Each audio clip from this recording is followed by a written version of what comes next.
तो चलिए बिना किसी देरी के आज के इस डीप डाइव विश्लेषण में गोता लगाते हैं।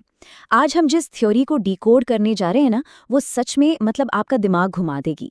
हम बात कर रहे हैं लेखक कर्मा नायक के एक ऐसे जटिल और आपस में गुथे हुए सिद्धांत की, जो भविष्य के एक भयंकर ऊर्जा संकट से शुरू होकर सीधे हजारों साल पीछे हमारे इतिहास और मिथकों तक जाता है। अब इस पूरी थ्योरी को समझने के लिए हम इन 6 प्रमुख हिस्सों पर बात करेंगे। मई 2026 का वो आसन्न संकट, 1090 सोवरेन मॉडल, बामशाद रिपोर्ट के जेनेटिक दावे, विवादित वैदिक एप्स्टीन फाइल्स, 21वीं सदी का देवासुर संग्राम और आखिर में कल की 2026 का डिजिटल उलगुलान। ये एक तरह का इन्वेस्टिगेटिव सिंथेसिस है जो इन सभी कड़ियों को जोड़ता है। तो चलिए सबसे पहले बात करते हैं उस एक खास तारीख की जहां से ये पूरी कहानी आकार लेती है, मई 2026। स्रोत के अनुसार 15 मई 2026 ये वो तारीख है जब दुनिया एक अभूतपूर्व आर्थिक और ऊर्जा संकट का सामना करेगी। जरा इस टाइमलाइन को देखिए। मध्य पूर्व में तनाव चरम पर होगा और स्ट्रेट ऑफ होर्मुज ब्लॉक हो जाएगा। इसका मतलब समझ रहे हैं आप? ग्लोबल सप्लाई चेन पूरी तरह से ठप, ईंधन की इतनी भारी कमी कि बड़े बड़े मंत्रियों तक को पब्लिक ट्रांसपोर्ट से धक्के खाने पड़ेंगे, और मिडिल क्लास, उन्हें तो बस अपने खर्चे काटने का फरमान सुना दिया जाएगा। और यहीं पर इस पूरी थ्योरी का सबसे दिलचस्प पहलू सामने आता है। सोर्स के मुताबिक देश की वर्तमान आर्थिक और भू राजनीतिक स्थिति कई गंभीर सवाल खड़े करती है। लेखक का सीधा सा तर्क है कि ये जो 2026 का संभावित संकट है ना, ये कोई हादसा नहीं है, बिल्कुल नहीं, बल्कि ये बहुत ही गहरी एक सिस्टमैटिक बीमारी का प्री प्लान्ड लक्षण है। अब सवाल उठता है कि ये बीमारी आखिर है क्या? इसे समझने के लिए हमें इस बेहद दिलचस्प सामाजिक आर्थिक ढांचे को देखना होगा। और ये पूरा का पूरा स्ट्रक्चर सिर्फ 2 नंबर्स पर टिका है, 10 और 90। बस इसे दिमाग में रखिएगा। इसे 1090 सॉवरेन मॉडल कहा गया है। थ्योरी ये कहती है कि दुनिया में एक 10% का एलीट या कहले भक्षक सिंडिकेट है, जो बाकी के 90% रक्षक समाज के सारी संसाधनों, नैरेटिव और राजनीति को अपने इशारों पर नचाता है। तो पॉइंट ये है कि ये जो ग्लोबल क्राइसिस होते हैं, लेखक के मुताबिक ये जानबूझकर इसी मॉडल को बनाए रखने के लिए रचे जाते हैं, ताकि पावर और पैसा हमेशा उस 10% सिंडिकेट की मुट्ठी में ही रहे। अब आप सोच रहे होंगे कि भाई इसका कोई वैज्ञानिक आधार भी है क्या? तो चलिए तीसरे हिस्से में इसी जेनेटिक दावे का परीक्षण करते हैं।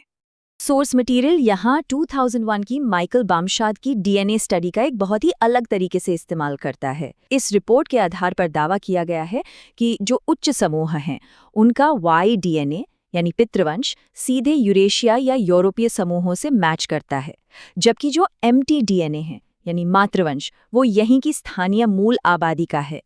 इससे लेखक ये कंक्लूड करते हैं कि प्राचीन काल में यूरेशिया से केवल पुरुषों के पितृसत्तात्मक झुंड आए और उन्होंने यहाँ की स्थानीय महिलाओं के साथ मिलकर अपना दबदबा कायम किया।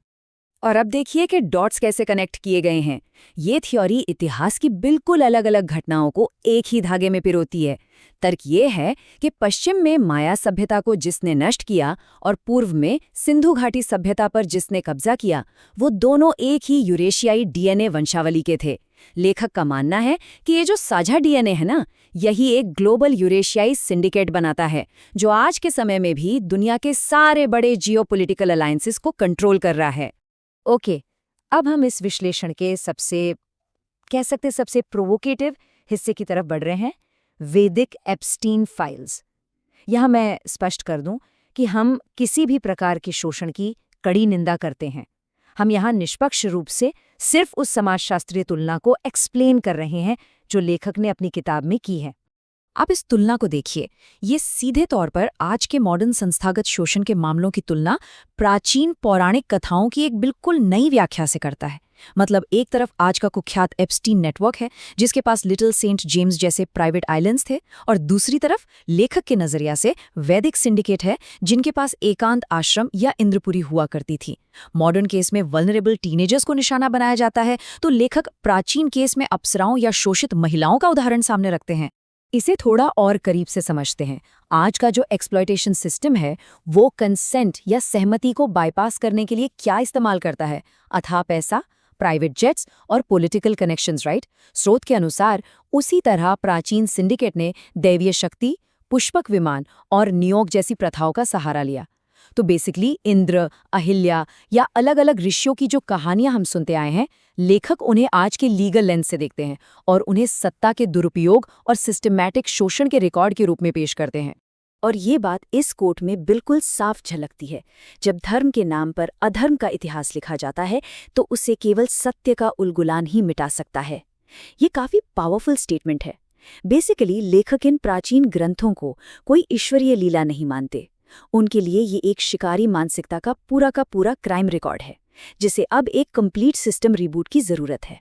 अब सबसे इंटरेस्टिंग बात यह है कि लेखक इन पौराणिक संघर्षों को सिर्फ इतिहास के पन्नों तक सीमित नहीं रखते, वो इसे सीधे आज की 21वीं सदी की भू राजनीति से जोड़ देते हैं। जरा इस टाइमलाइन पर गौर कीजिए। स्रोत आज की जियोपॉलिटिक्स को कैसे डिकोड कर रहा है। जैसे अमेरिका का रेयर अर्थ मिनरल्स और एआई टेक्नोलॉजी के लिए चीन पर डिपेंड होना।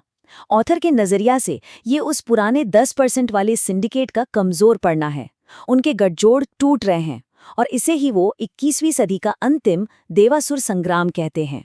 टेक्स्ट में एक बहुत बड़ा दावा ये भी है कि जब देशों को रूस या ईरान जैसी बेसिक ज़रूरतें पूरी करने के लिए भी अपने पश्चिमी सहयोगियों से इजाज़त लेनी पड़ती है ना, तो ये साफ दिखाता है कि असली राष्ट्रीय संप्रभुता तो है ही नहीं।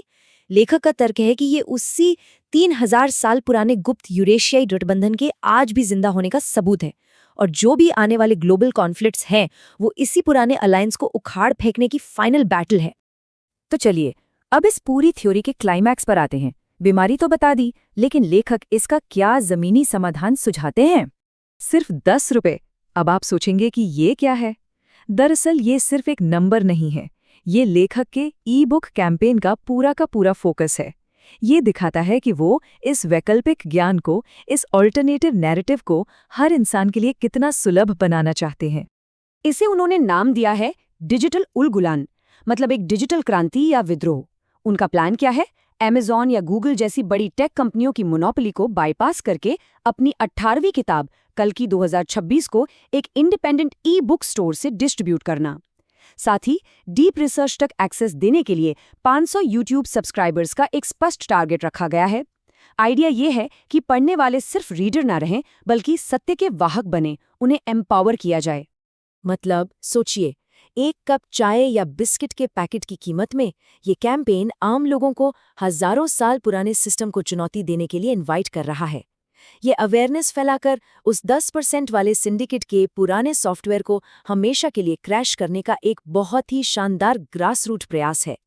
तो ये पूरा विश्लेषण हमें एक बहुत ही प्रोवोकेटिव सवाल पर लाकर खड़ा कर देता है। क्या ये 10 रुपए का डिजिटल उलगुलान वाकई 3000 साल पुराने इस नैरेटिव को बदल पाएगा, या फिर 2026 का वो भयंकर आर्थिक संकट एक ऐसा सिस्टम रिबूट है जिसे टाला ही नहीं जा सकता? जेनेटिक्स, मिथक और मॉडर्न पॉलिटिक्स की ये नई व्याख्या वाकई हमें सोचने पर मजबूर करती है कि क्या यही हमारे भविष्य को समझने की असली चाबी है? आप क्या सोचते हैं? इस विश्लेषण में हमारे साथ जुड़ने के लिए बहुत बहुत धन्यवाद।